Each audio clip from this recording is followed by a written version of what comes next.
Hello everybody.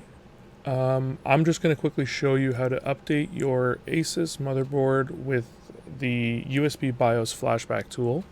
As long as your motherboard has this option available, then you can use it to update your BIOS without using a CPU, which I am going to be using on my ROG Crosshair 7 Hero for my soon to arrive 3900X, um, because I do not have another AM4 processor right now.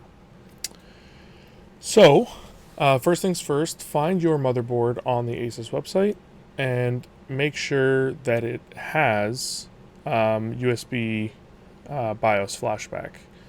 Once you do that, go to the support page, go to drivers and tools, and then go to BIOS and firmware. And normally you would download the most recent or the most up to date here BIOS.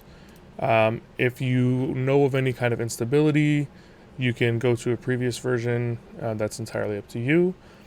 I've already downloaded this one, so I have it here. And as you can see, there's two files. There's the cap file, which is the actual BIOS file, and then there's the renamer. And I will show you what the renamer does in a second. Asus recommends that you use a USB 2.0 stick instead of USB 3.0 just for stability. So I grabbed an old Lexar drive, so that's what I'll be using. And so I have this old Lexar drive, and one other thing that you must remember to do is make sure that this USB is in FAT32. So you can check that by right-clicking on it, going to Properties, checking FAT32. If it is not FAT32, right-click on it, go to Format, change the file system to FAT32. Oops. Change the file system to FAT32. Put the label as to whatever you would like, and start it. It should take, if it's a small USB, it should take couple seconds maximum. And then it'll erase everything on the drive, which you have to do anyways, is make sure that the drive is completely empty. Now copy these two files over to the USB and open up the BIOS renamer. So if your BIOS version for some reason does not have a renamer, you will have to figure out what name it should be by using this webpage. I can put this in the description below. But they give you the cap name that you should have for whichever board you have. But luckily, mine includes the BIOS renamer. So all you do is open it. And as you can see, it's already renamed this file. So you could just press any kind of key and it'll close that.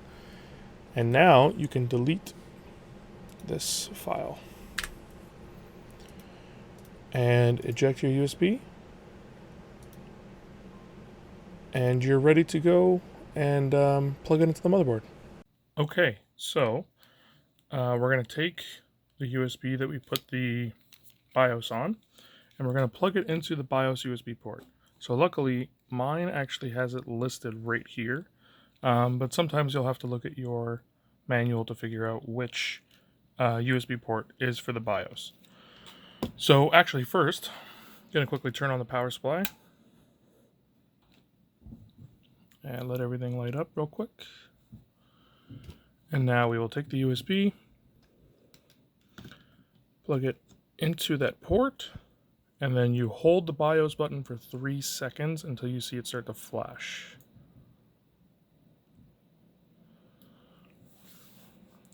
And now as it strobes like that, you let it continue strobing until it becomes a solid light, and then it'll turn off. Once it does that, that's when you know that it's finished updating. So we'll catch you back when it's finished.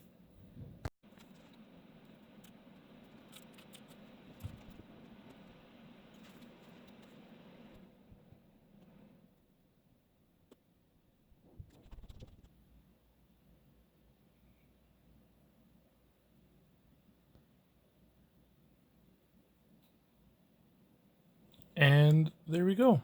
So the BIOS is updated. With most of the Asus boards, if it flashes for 5 seconds and then goes completely solid, that means something happened where the update didn't work.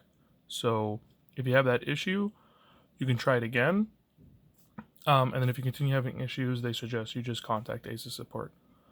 So let's go and boot up the CPU. So as you can see here, we've made it into the BIOS. The Ryzen cards are having mouse issues, so you will have to use a keyboard. But other than that, everything works. You can do whatever you need to. And I hope this video helped you guys out. Thanks.